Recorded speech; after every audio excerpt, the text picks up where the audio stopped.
Well, we were invited by the Lumads to come because it's very clear they are being oppressed, murdered, displaced, removed, destroyed, and they need people to tell their story. And for those who've stayed at this evacuation camp, it's clear they've stayed here for their story to be known. What's going on in the mountains where they can't be seen, where the military can't be seen, where the paramilitaries, where their own people are being coerced into fighting against their own people.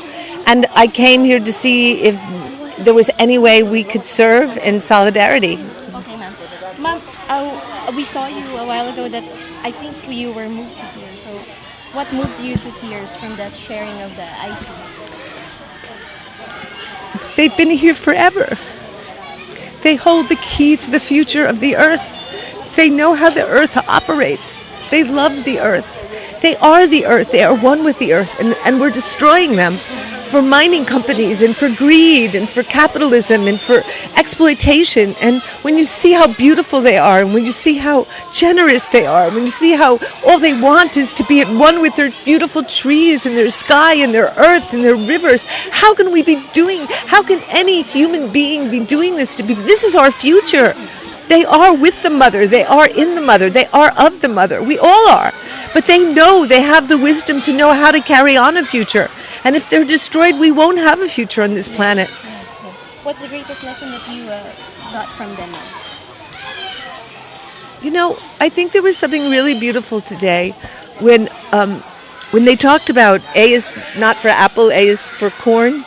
I think, and transformative education. Like, what do we really need to learn in our schools but how to live in harmony with the earth? What do we really need to learn but how to take care of ourselves and how to eat well by what's being provided for us and how to have reproductive health? The needs are so simple, and we've gotten so complicated in the modern world, and yet we're also miserable. Yeah. And if you listen to the Lumads, they're so happy. They're so content because they're connected to their beautiful, healthy water and their trees that require 5 people to hug them.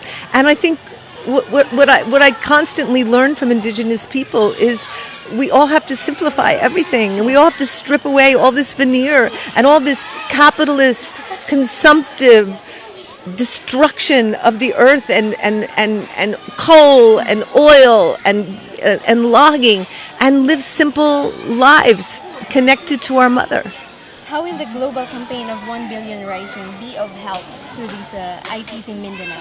Well, I'm really happy that they're rising with us and that women are rising in this campaign to fight for the earth and our mother, to end the rapes by the military, to end the destruction of their schools and the destruction of their education, because we know there's so many forms of violence, you know.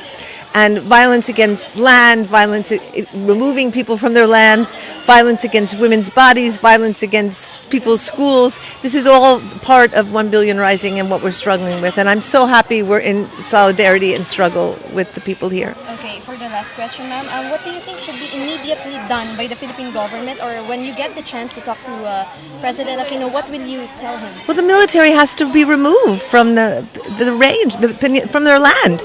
And the people have a right to their ancestral land, and it benefits everybody in the Philippines if they are guarding this land and protecting this land. They've done this forever, and I think the government is responsible for these militaries that are basically serving these corporations, which the government is benefiting from. Obviously, the government has to stop the murders and stop the destruction and stop the harassment and stop destroying the Lumad people. Thank you so much, ma'am. Yeah.